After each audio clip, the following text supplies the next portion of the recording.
So this is take like number 2. We'll see how many of these we do before we make it through. So today is the last day of the year, and really, I just feel really compelled that this has to be out and going for tomorrow. And I've been calling it a wrestling match. God has said it's not a wrestling match, that we've just been sitting by the well. And,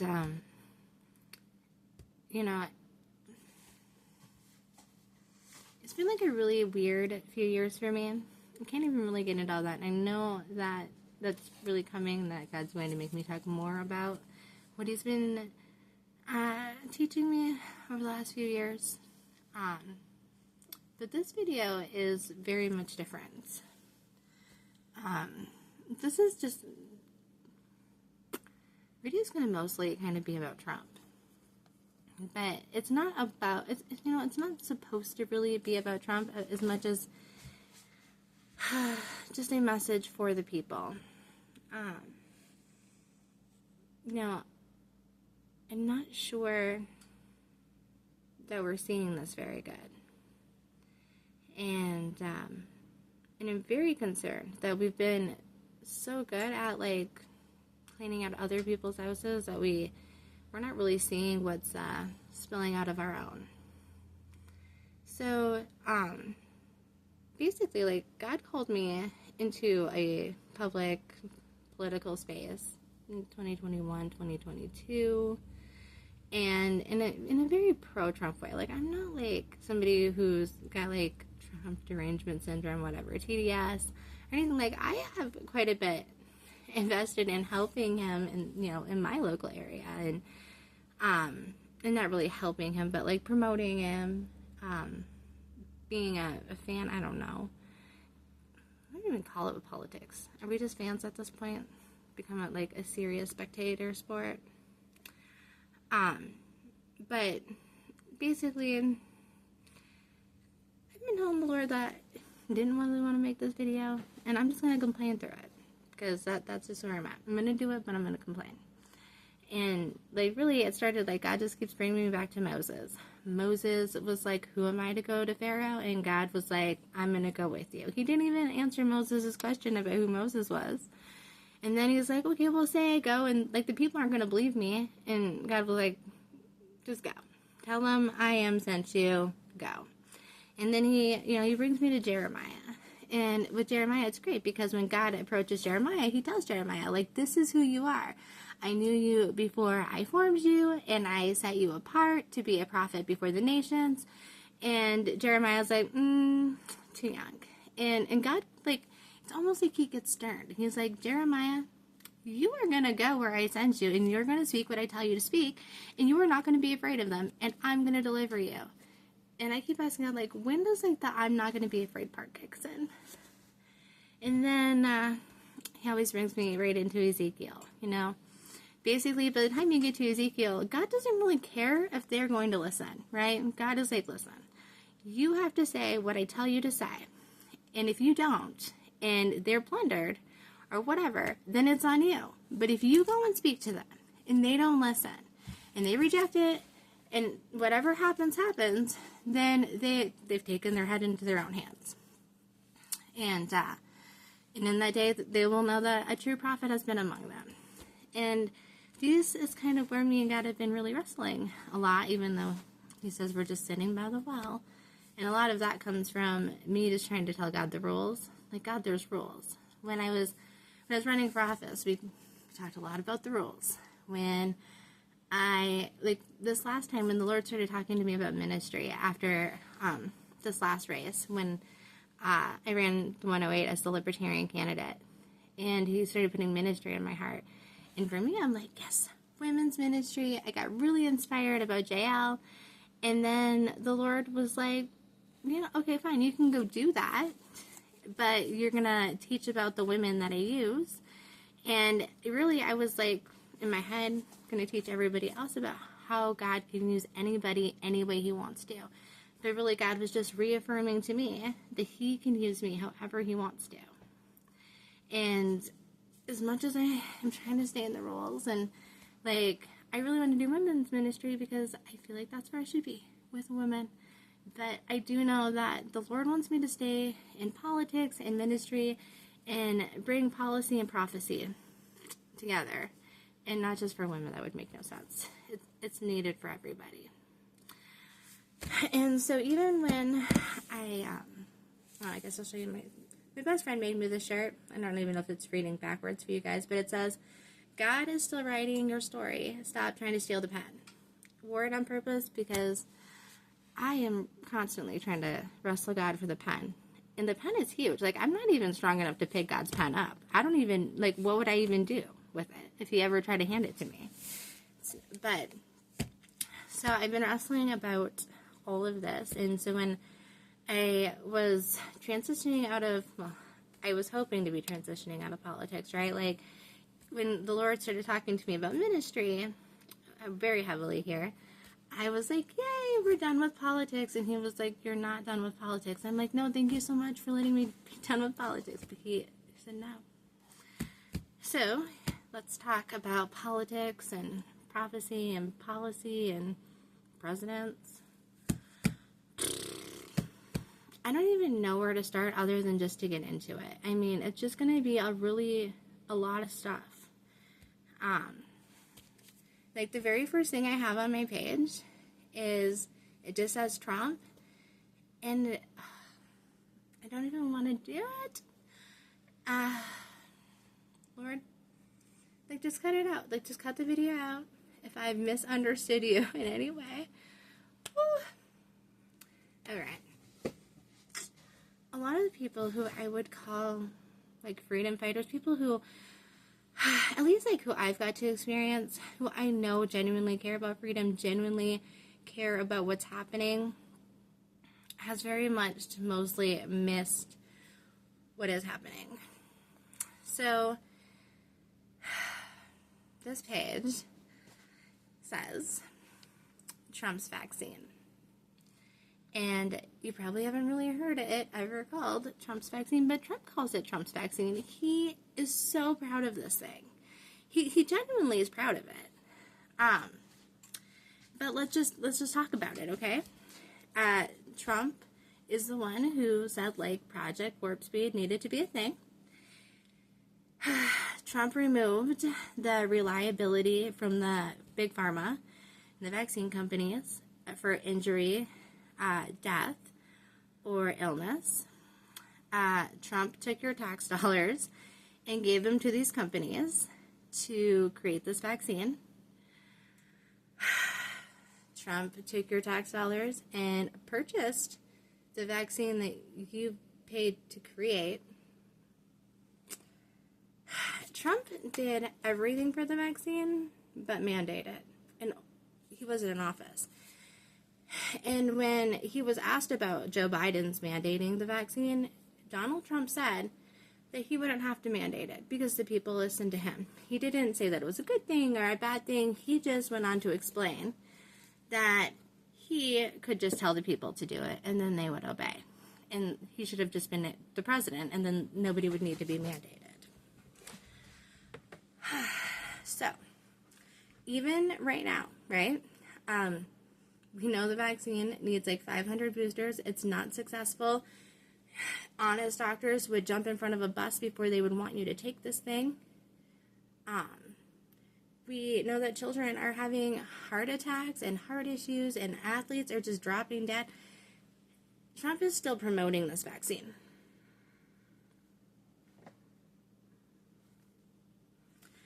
And I don't know why. Out of all the things that President Trump did that was like a good thing, and all the things he could brag about, I don't know why he feels like this is the good thing. So I'm just going to kind of go down like what I have written. So, Trump's vaccine. Let's see. Trump allowed, okay, so then moving on. So, Trump allowed Fauci to remain in position the entire time. Dr. Birx has admitted that they weren't doing science, that they didn't have data, and that they were just doing policy.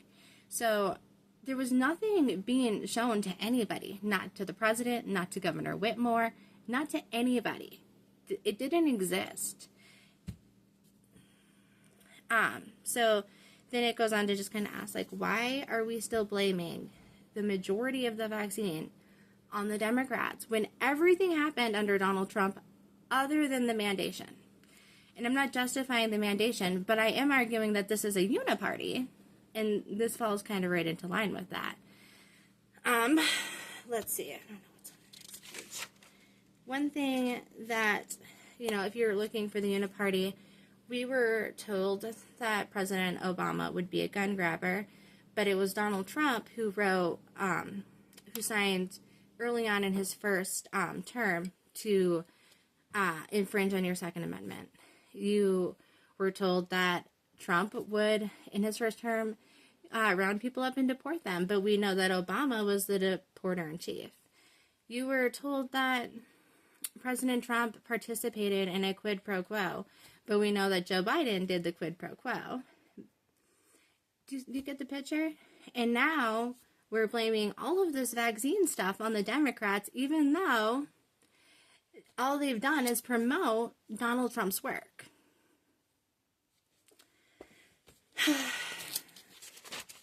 What makes me mostly concerned is Trump says and does a lot of things, and it holds a lot of power. And so when you have somebody like Chip Roy, who is standing up for the American people, who is gathering the small few who have enough integrity in the House to also stand up for the American people, and then Donald Trump goes after them emotionally. We've seen him do this again and again. Do you honestly think that the situation with Mike Pence is do you believe right now that Kamala Harris, as the Vice President of the United States, has the right to reject electors? I'm just curious. Do you believe that that's her constitutional right and duty as the Vice President of the United States to reject the electors sent to elect Donald Trump? Chip Roy. We see that, everything that just happened with him not getting on board to just pass nonsense spending. It's really easy to spend other people's money. It really, really is. And they always talk to you about billions and trillions because you don't understand that. If you were talking about $50 and $100, and that would make so much more sense to you, and you would be horrified by the way your government spends money. But because the money is talked about in a way that you can't even begin to comprehend it, it doesn't make a difference to you whether it's a million, a billion, or a trillion, right? It just all kind of looks terribly the same. Look at the situation with Mike Rogers. Trump just spent all this year endorsing Mike Rogers, telling Michigan to vote for him. Mike Rogers, meanwhile, is from Bush era, who participated in writing the Patriot Act. The Patriot Act, which has been Biden administration's weapon of choice against conservative parents, the January 6th Patriots, that whole situation. The Patriot Act has been the weapon of choice. So Trump's out here endorsing the person who's responsible for it, saying he's a great guy. Literally, not even 3 weeks after this guy loses election, Trump's like, oh, just kidding. Now he's too corrupt to be in my cabinet. We're just not asking questions about, why did Trump endorse him? Why did he think he was a good candidate? What was the thing that he was endorsed, say, over somebody like Dr. O'Donnell, who was a fantastic candidate, by the way? Well, what happened there? Who's controlling these endorsements? Why did he endorse him? Why did he endorse Kevin McCarthy to be the speaker? Kevin McCarthy agreed to Hurricane Crossfire Hurricane. He thought that Trump was a Russian agent. He investigated him for it. And then Trump endorses this guy. And I'm not even talking about loyalty to Trump. I'm just saying, is Trump brilliant or is he a victim of what's going on here? Because we've seen how his NSA completely leaked on him all the time. I mean, Can't even say the name, probably still on YouTube from the impeachment hearings. But then, Trump won't get out there and endorse people like Jim Jordan and be like, he should be the speaker, or bring back somebody like Doug Collins or Devin Nunes. This is very much the same thing that Trump did to Ed McBride in the state of Michigan. This is probably one of the biggest things that God was really teaching me in 2022, was that everything the media and Trump had been twisting about the Senate report wasn't true. And that the conclusion wasn't that there wasn't fraud. The conclusion was that the Senate, in any situation in a courtroom, they have a burden of proof that is necessary to be met. I guarantee you, Donald Trump has not even read that report. He just ran his mouth. And unfortunately, Trump has a history of doing this. He gets emotional, he gets butthurt, and then he starts saying things that hold power. And he doesn't care about the consequences. So, the whole situation with Ed McBroom was literally as ridiculous as the situation with Chip Roy. Trump is absolutely wrong, and so is the media. And because they do this to you, you never get real change. There's so much good stuff in Ed McBroom's report and things that would have been helpful. One of the things that I think that would have really helped people was understanding that even if Jocelyn Benson sent out the ballots illegally, once a legal voter obtained the ballot and then filled it out and submitted it, that they weren't casting an illegal vote. Now, I'm not sure exactly what a remedy would be, but the legislator is not an injured party. We really just lack leadership, because in a situation like this, the injured party is the people. It's everybody who didn't receive a ballot unsolicited, who had to go about it other means. So maybe you didn't have like an equal opportunity because it wasn't just sent to your door, like it was sent to their door. Maybe that would hold up, maybe it wouldn't. But when you're not the injured party, you don't get to have a court case. This is why I have a huge issue with writing laws that are nonsense. And you literally have to be charged as a criminal with an illegal, unconstitutional law in order to have standing in a courtroom to do something about it. It's not okay. Let's see. Trump's history. All right, so I think that's just kind of a side note. So this is something that I have learned the last few weeks. I did not know any of this. And I think like the way that the media has come after Trump, the way the Democrats have come after Trump, the fact that this isn't like more well known is more telling than if it had been more well known. So, the Trump family. So, before they lived in New York, before they were wealthy, they were in, like, out west, assuming, like, California, running brothels for gold miners. And when I first read that, it just kind of went, because it was kind of like a normal thing that people were doing them, but it's kind of like, it's kind of what they do out in that part of the country with people. He didn't, like the one didn't kill himself. We don't know what the other one's doing. The one chick's in prison for trafficking people and children to nobody. That kind of a thing. Running brothels out west for the gold miners. So probably like the more rich, right? And eventually, at some point, the Trump family moves to New York. And this is like probably like 1940-ish, just like the way the timeline's going to go here upwards. And they start out in restaurant. I believe like a restaurant business is what it was. And I was like, maybe that was like a more upbeat brothel. I don't know. That's an assumption. I'm pretty sure it's at a restaurant when they moved to New York. So, and then you have Nikolai Tesla. Right. Crazy town. So he passes away, I believe, in 43. Anyway, in the early 1940s, he passes away. And the FBI believes that he has either like a death ray or a way to harness energy or just all the stuff he's been doing. In fact, J.P. Morgan had been funding him, and he'd been competing with Thomas Edison. Yeah, Thomas Edison. Originally worked for him, and then began to compete with him. And so he passes away, and the FBI thinks he has this stuff. So what do? They recruit John Trump, just an MIT professor. This isn't like, there's no Trump towers. They're not wealthy and well-known. Like, this is before all of that. They ask him to go through Tesla stuff and see if there's anything that they should be worried about. And John Trump does what the FBI asks, and he says there's nothing. There's nothing there. And then soon after that, within like the next year or two, like literally, like basically right after, okay? After this happens, the Trump family begins to go into court and win people's property.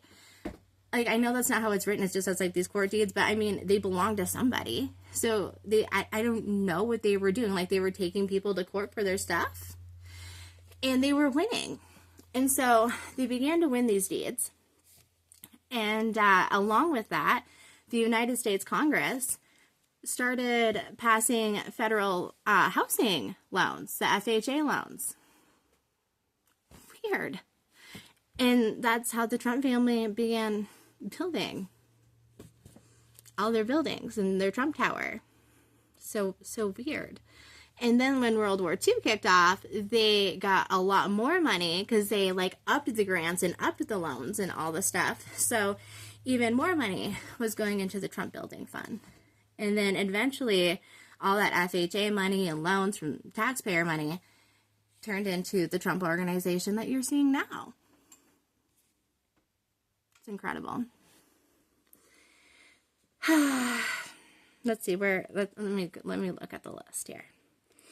All the things, okay, yeah. So yeah, that's what it says. Like, all of the things that the Democrats and everybody talk about Trump, they don't talk about how his family started out running brothels out west and then moved out east, and somehow was asked by the FBI, like, hey, will you go check out this guy's stuff? We think he might have a death ray and some crazy things. J.P. Morgan's been funding his inventions and stuff, but you go check it out and just let us know if the country should be worried. And then right after that, they begin to accumulate the Trump empire. And the thing that Tesla was working on last, which is so funny, is a Tesla tower. So crazy. And Trump is, the Trump towers. Okay, let me flip the page because we're not done. You can't talk about Tesla and then not talk about Tesla and Elon Musk. I mean, of course, he's like our own Tesla. But before that, I guess we're going to hit this page. This page says the Democrats of about 2016, in front of everybody, has taken over the Republican Party. So basically, other than Trump, right? Like, so Trump, he was a Democrat 10 years ago. Like, he literally funded Clinton. He funded Obama. He put Chuck Schumer, Nancy Pelosi, like, all of them. Come on. Who do you think put them into office? And he admits this, and then he makes jokes about it. And, for a long time, I was like, those people are so stupid. And now I'm figuring out. So stupid. So, the Democrat Party, like, who is Trump surrounded by? You have Tulsi Gabbard, was a Democrat 5 minutes ago. Elon Musk, Democrat 5 minutes ago. The Kennedy guy, I'm not going to try to guess which one's, Democrat 5 minutes ago. Where did J.D. Vance go, by the way? Just curious where the vice president-elect is. But all of these people are Democrats. They've become conservative. They haven't become conservative, actually. Like, they've came to the Republican Party, but they didn't change any of their views. In fact, it was the Christian conservatives, right? Like, they were the ones who were told to suck it up when the left started taking over the party and started gaining influence with Trump. think about how much Trump manipulated the pro-life voters, whether you like it or not. Like Trump's already elected, so now you have to be willing to have honest conversations about what's happening, so that, you know, what is the quote?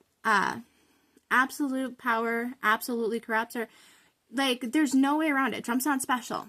Okay? You give him too much power, you give the party too much power, you give certain people too much power, it will absolutely corrupt them. He's not special. So we need to be having these conversations, especially since we've completely flipped any scale to have any kind of balance. A scale's only good if it balances. It's not good. Doesn't matter which way you flip it. It's not good. So, so think about the manipulation. The whole entire time during the primary, he didn't talk about it at all. His whole entire last presidency was about how he was the most pro-life president of all time, right? So there was no reason to expect that he would have changed his position in the last 4 years. And if he has, like, he just flip-flops with the wind. It's no different than saying Mike Rogers is good. Oh, you didn't vote for him? Now he's bad. Just like that. It's amazing. Why does he say the things that he says? So he literally didn't talk at all about it until after the primaries were over. And it was lined up perfectly that Melania would be releasing a book where she'd be talking about her pro-choice feelings and how important she thinks it is to be pro-choice. Where was all this stuff in the last election? This is a major manipulation, and a planned manipulation, like premeditated planned manipulation. This wasn't against anybody else but the conservative pro-life Christians. And then what did they do? They said, oh, well, you don't get no choice. Now you got to vote for this guy and these people who all agree that you're wrong on the issue.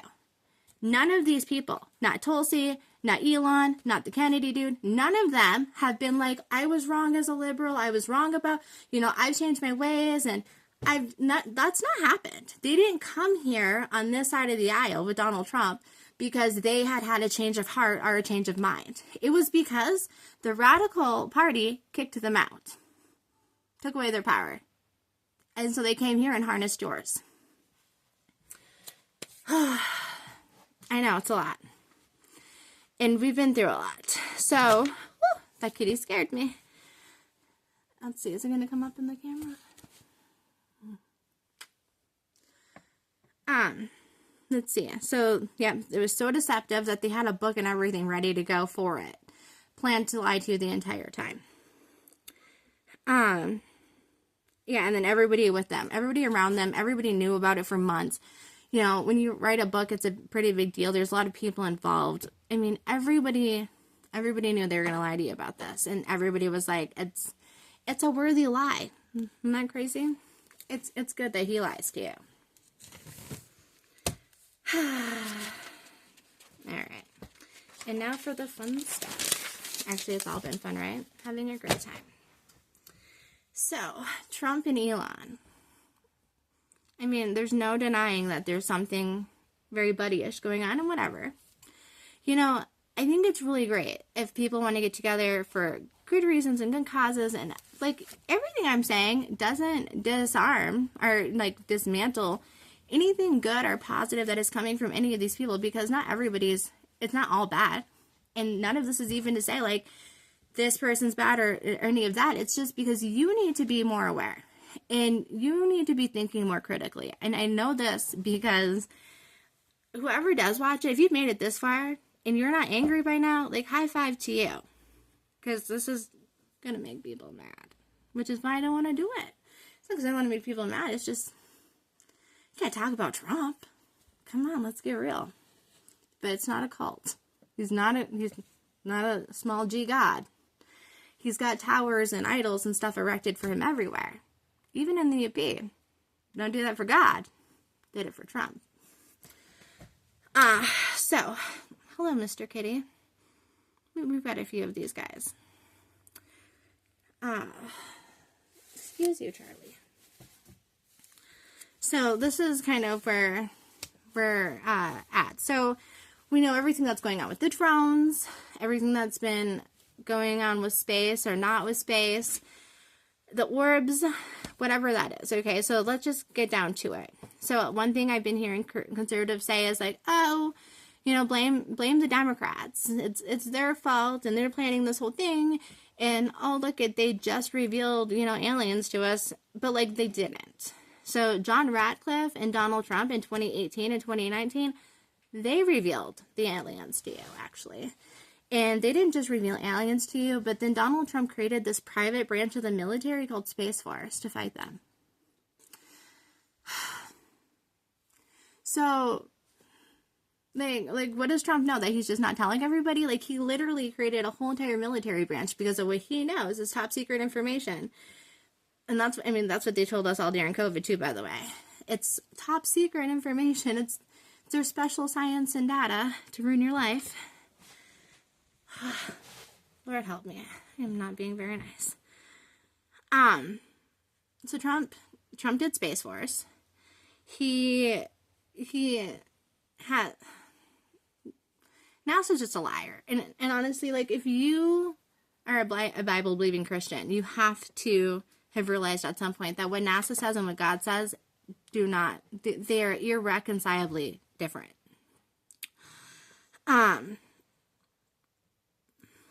Trump, so just, we'll stay on the aliens for a minute. So Trump has a whole Space Force thing. He said he's seen the thing that, whatever he's seen, that we needed a private military branch to, like, I personally don't believe that there's aliens. I'm of the belief that these aliens are demons that are going to present themselves as aliens. That's just me. And, if President Trump knows that, then I feel like he's got even more explaining to do on why he's just, like, not letting you in. Oh, my gosh. See, this is why I didn't want to do any of this, because it's not just about Trump. Like, we're doing this with a lot of people. Like, in the UP, somebody was just elected who spent a lot of time in the media, who knows all about their lies, and doesn't say a word. Everybody's like, oh, we should trust him because he was there, except for he literally doesn't tell you anything. He only cared when they were going to touch his body.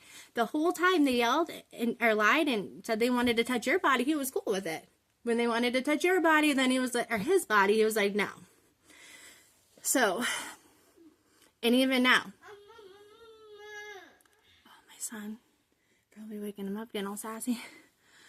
But even now, we're gonna find out that you get what you pay for.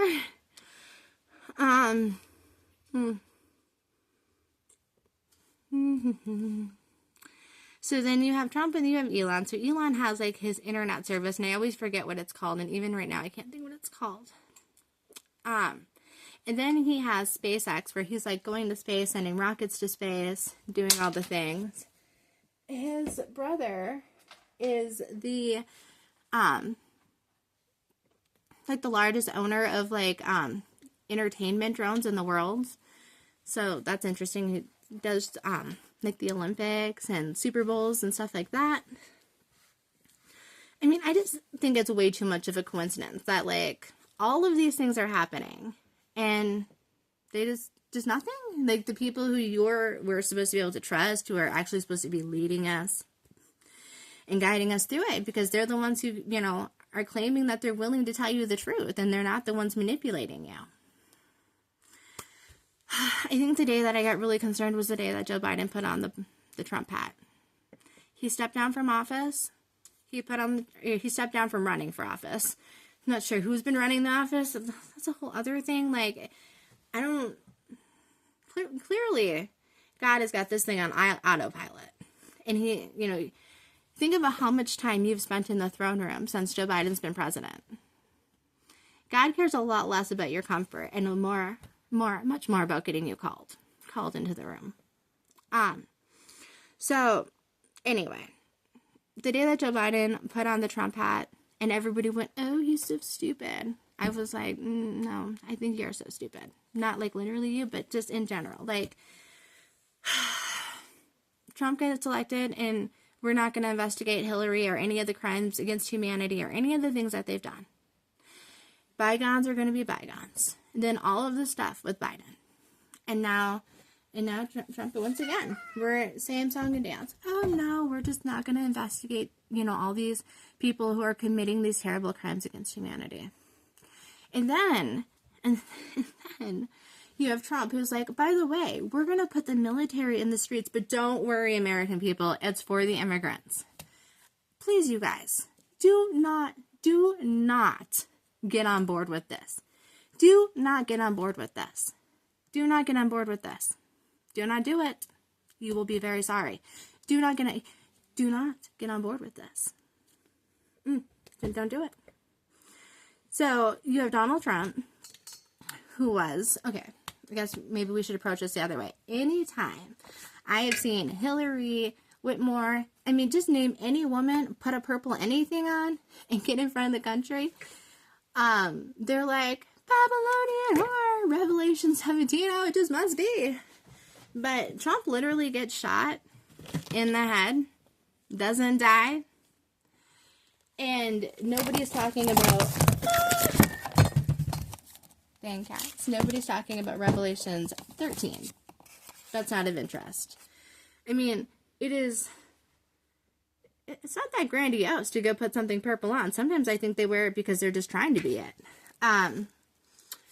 But to get shot in the head, not die, that's an interesting one. And then it gets even more interesting if you consider that within a couple of weeks after this happened, the RNC at the Republican National Convention was leading all of the people watching, all of the people in the room, in a prayer to a demon Hindu god by name. Small g god, it's really a demon. Named it, called it the one true living God, and gave it credit and thanked it for saving President Trump's life and preserving the Republican Party. So not the God of the Bible, not Yahweh, not the God of Abraham, Isaac, and Jacob, but a deity, a demon, a false god, is who the RNC was praising and leading the nation to thank by name. Maybe you don't think this is a big deal. Maybe you were like, well, they let Franklin Graham come the next day, so to tell Yahweh he's 2? Because God only is never going to be number 2, but he's not going to even share his stage. He doesn't even want to be number 1 and then another. He doesn't share his throne. He doesn't share the stage. He's one and he's only, and that's it. So, Trump gets shot in the head in front of the nation, doesn't die. And the Republican Party leads the people in a prayer and named a false demon god in front of the whole world and thanked them for saving President Trump's life. Very Revelation 13. In fact, spookily right on track. Very interesting too, because Elon has Neuralink. And Neuralink will take over your mind, your will, and your emotions, which is the biblical definition of a soul. Weird. So weird. And then if you consider when they asked Elon, well, you can't just violate other nations' sovereignty with your internet or whatever. And he said, well, they can just shake their fists at the sky. So they got the drones, they got the rockets, they got Space Force, they made it into a military, and the mindset is if you don't like them violating sovereignty and freedom, shake your fist at the sky. Awesome.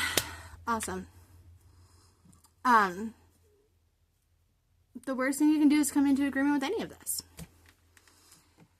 I really hope and pray that anybody who's made it 38 minutes into this video to listen to me ramble on about this is getting heavily convicted in their heart, and that the Lord is going to do a great work and transform your heart and your mind to come into alignment with him. Is Donald Trump the beast? I don't know. Antichrist? I don't know. Elon Musk? I don't know. Do I think that these things add up to good intentions? Absolutely not. I don't even think you have to be a rocket scientist. But since we're talking about the Antichrist, let's just do it. The Antichrist has no power. Anything that he has is what God allows him to do. Satan, do you know that the Bible says that only God knows when the end will come? So Jesus, when they asked him, like, when is it going to be? And he said, only the Father knows. So that means that Satan doesn't even know when to raise up an Antichrist. That's how powerless the devil is. He's nothing.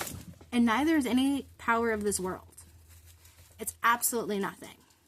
You do not have to be afraid of them.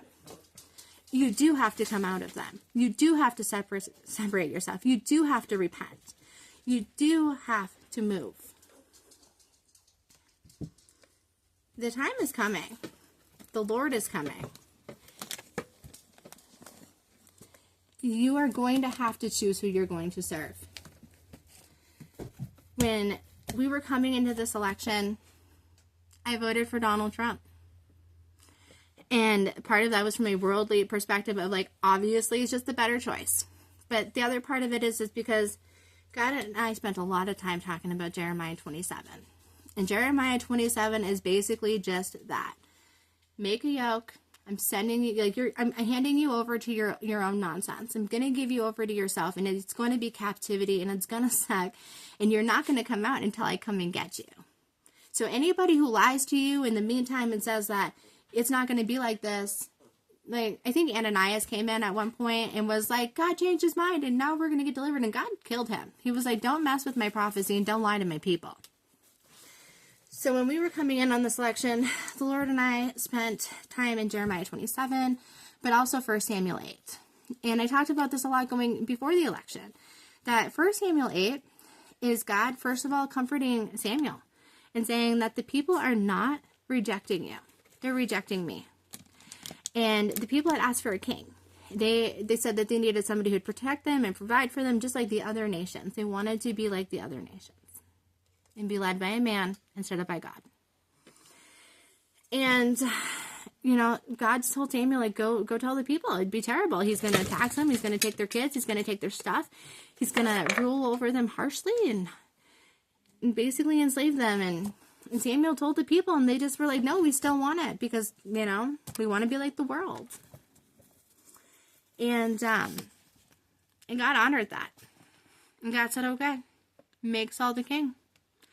But he warned them in Samuel 8:18, 1 Samuel 8:18, he says, you are going to cry out and you're going to need to be delivered from the king that you've asked for. And God said he won't hear you. Good thing he hears us. But you're going to be delivered on an appointed time. We are definitely going into a time of captivity as the church. It's not, you know, before you can put anybody else's mask on, and when the plane goes down, you have to put your own on. So the most important thing that anybody can do is just first seek God on their face. Like, search my heart. Search my motives. Search where, like, am I coming at this correctly?